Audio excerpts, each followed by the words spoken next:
Yo, j'espère que tu vas bien. Aujourd'hui on se retrouve pour une nouvelle vidéo dans laquelle on va parler de notre pays, la France. Ce pays a une très longue histoire qui regorge de conquêtes, de guerres, etc. Et donc on va voir que son territoire a évolué au fil des époques. Sur ce, installe-toi tranquillement et on est parti. Tout d'abord, je veux préciser que je vais me concentrer uniquement sur les territoires actuels, c'est-à-dire la France métropolitaine et les territoires d'outre-mer. Je ne vais pas parler des conquêtes en Amérique ou en Afrique car cela serait beaucoup trop lourd pour en faire une vidéo concise. Pour trouver les premières traces humaine, il faut se rendre à la préhistoire. En effet, c'est durant le paléolithique supérieur que les premiers peuples viennent s'y installer. C'est par exemple à cette époque que sont réalisées les peintures magnifiques de la grotte de Lascaux. Bien sûr, à cette époque, il n'y a aucun état qui existe. Ce sera également le cas durant l'époque de la Gaule. Il y avait bien sûr un peuple celte qui était les Gaulois, mais ils étaient séparés en différentes tribus qui étaient par exemple les Celtae, les Belgae ou encore les Aquitani. Vous remarquerez que ces noms existent toujours à l'heure actuelle, mais ils correspondent à des pays ou encore à des régions. La France va connaître un grand bouleversement lorsqu'elle va être attaquée par les Romains. À partir du 2e siècle, ceux-ci vont s'attaquer à la Gaule. Ils vont commencer par la côte méditerranéenne et plus particulièrement une région qu'on surnomme alors la Narbonnaise. La Gaule septentrionale qui correspond grosso modo à la France actuelle et elle envahie entre -58 et -51 par l'Empire romain de Jules César. C'est d'ailleurs durant ces années qu'aura lieu la bataille d'Alésia par exemple. En 476, c'est la chute de l'Empire romain et le début du Moyen-Âge.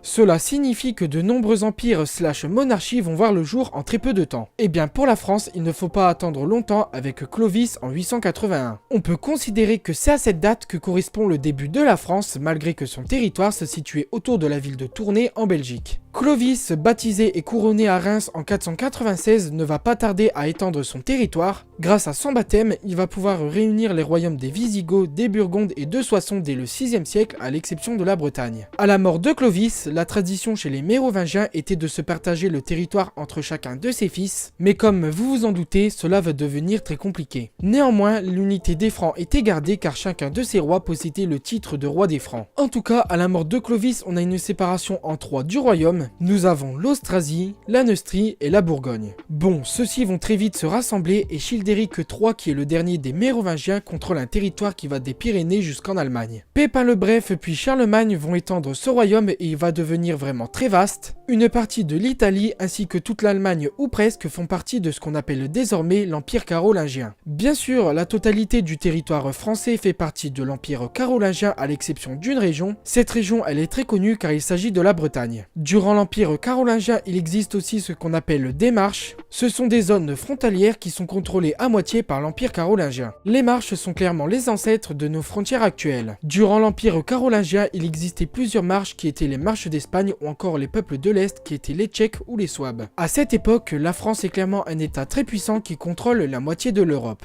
Avant de continuer, n'hésite pas à t'abonner et à liker cette vidéo, ça me soutient et ça me fait super plaisir, donc merci à toi si tu le fais. J'ai également un compte Instagram et un compte TikTok, donc si cela t'intéresse, je te mets le lien en description. À la mort de Charlemagne en 814, Louis le Pieux va prendre la succession jusqu'en 843. À sa mort se pose la question de la succession, mais vous vous en doutez que chacun de ses fils veut contrôler un territoire gigantesque. C'est pourquoi a lieu le traité de Verdun en 843 qui va diviser l'Empire en 3 parties. C'est un tournant pour la France car c'est à cette date qu'elle ressemble à peu près à celle qu'on connaît aujourd'hui. Tout d'abord, la partie Est va être donnée à Louis le Germanique et on l'appelle la Francie orientale. Cette Francie orientale va devenir par la suite le Saint-Empire romain germanique. La partie centrale est donnée à Lothaire Ier et s'appelle la Francie médiane. Enfin, la France qu'on connaît aujourd'hui est donnée à Charles le Chauve et on l'appelle la Francie occidentale. Néanmoins, il va falloir attendre le XIIIe siècle avant que notre pays s'appelle officiellement la France. La Francie occidentale existe officiellement de 847 à 927, mais ses frontières ne vont clairement pas bouger. Le pays prend fin avec la mort de Louis V qui était le dernier carolingien car il n'a pas de descendants. À sa mort, la France possède la partie ouest de son territoire actuel, c'est-à-dire que la Lorraine, l'Alsace, la Bourgogne, la Provence, la Savoie ou encore la Corse ne font pas partie du pays. C'est en 987 avec UKP que la Francie occidentale peut être considérée comme l'héritière de la France actuelle. Du 10e au 14e siècle, les frontières de la France ne vont pas évoluer grandement pour une raison simple, eh bien le roi en fait est très peu puissant sur son royaume. En effet, le territoire était divisé entre le domaine royal qui se situait autour de l'île d'Île-de-France et les princes de région. On a par exemple le duché de Normandie avec Guillaume le Conquérant ou le duché d'Aquitaine. En fait, le roi ne pouvait pas mener deux conquêtes car il ne contrôlait déjà pas la totalité de son royaume. Cependant, les rois ne s'en rendent compte qu'au XIe siècle avec Louis VI le Gros. Au milieu du XIIe siècle avec Louis VII, la situation est dramatique. En fait, il y a une grande partie du territoire qui est dirigée par une famille qui est très puissante. Il s'agit des Plantagenets. Cette famille, ce n'est pas rien car il s'agit tout de même des rois d'Angleterre. Mais alors, comment ils ont réussi à contrôler une grande partie du territoire français? Eh bien, ils ont réussi grâce à des mariages arrangés. Ils contrôlent notamment le duché de Normandie ou le duché d'Aquitaine qui était très important. Il y avait également l'Auvergne et la Bretagne qui étaient sous influence anglaise. C'est en partie ce qui explique la haine entre les rois de France et d'Angleterre et ça va provoquer notamment la guerre de 100 ans. Pour remédier à ça, Philippe II va mener des guerres pour agrandir son domaine royal et virer les princes. Par exemple, en 1204, il va récupérer une grande partie des territoires des Plantagenets grâce à une loi féodale qui s'appelle la Comise. En 1223, les conquêtes de Philippe Auguste sont tout simplement exceptionnelles car il a réussi à récupérer la grande partie de son territoire. Il n'y a que l'Aquitaine qui est contrôlée par les Plantagenets. En 1312, Lyon va rejoindre officiellement le royaume de France grâce au traité de Vienne. La ville était séparée du royaume de France depuis 843 avec le traité de Verdun. C'est une ville importante pour le royaume de France car elle était la capitale des Gaules durant l'Empire romain. D'ailleurs, durant l'Empire romain, elle ne s'appelait pas Lyon mais Lugdunum. Enfin, la première acquisition majeure est le Dauphiné en 1349. En 1337, nous avons un tournant majeur. Philippe VI va tout simplement décider de confisquer les terres anglaises. En représailles, Édouard III d'Angleterre va revendiquer le trône de France. Cela peut paraître bizarre, mais rassurez-vous, il y a des raisons, mais elles ne nous intéressent pas aujourd'hui. Ce qu'il faut retenir de cette décision, c'est qu'elle a provoqué la guerre de 100 ans et le territoire français est en grand danger. Lors de la bataille d'Azincourt en 1415, la France subit une grande défaite et est obligée d'accepter le traité de Troyes. Le traité stipule que la partie nord du pays doit être donnée au roi d'Angleterre qui était Henri VI. Malgré cela, la France va s'en sortir avec notamment Jeanne d'Arc. À partir de 1435 et le traité d'Arras, la guerre civile est officiellement terminée et les conquêtes vont pouvoir commencer. Par exemple, la Bretagne est définitivement conquise en 1449 ainsi que la Normandie. L'Aquitaine, elle, est perdue par les Anglais au profit de la France en 1453. Clairement, à la fin du XVe siècle, la France ressemble beaucoup plus à ce qu'on connaît aujourd'hui et elle va commencer à s'étendre vers l'Est. Par exemple, en 1477, la Picardie ainsi que la Bourgogne sont récupérées par Louis IX. On a par la suite le comté de Provence qui y est rattaché. À partir du début des temps modernes, la France est un des pays les plus puissants en Europe et donc il va mener des conquêtes partout en Europe. La France va mener de nombreuses guerres en Italie ou en Allemagne. Cependant, celles-ci ne mènent pas à grand chose et la plupart des territoires sont perdus très rapidement.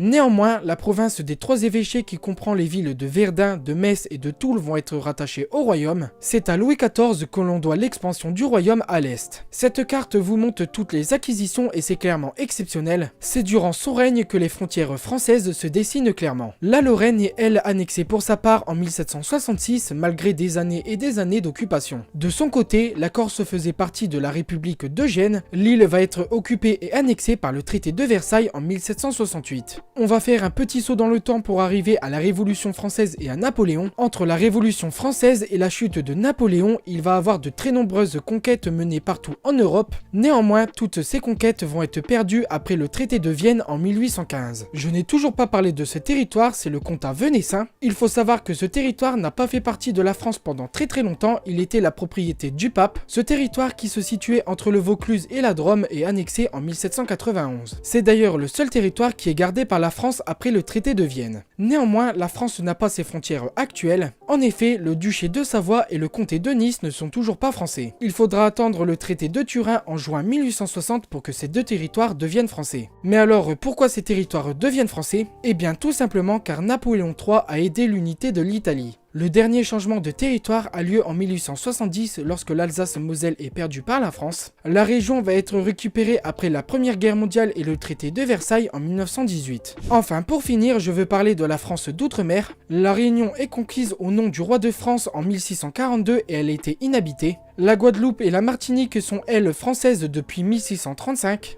La Guyane est elle définitivement conquise en 1676. De son côté, il faut attendre 1841 pour que Mayotte soit achetée par la France. Enfin, la Nouvelle-Calédonie est conquise en 1853, donc durant le Second Empire. Et bien voilà, j'espère que cette vidéo t'aura plu. Sur ce, tu peux aller voir cette vidéo dans laquelle je te présente la géographie française. Tu peux t'abonner et liker cette vidéo, ça me fait super plaisir et ça me soutient. Sur ce, je te laisse. Ciao ciao!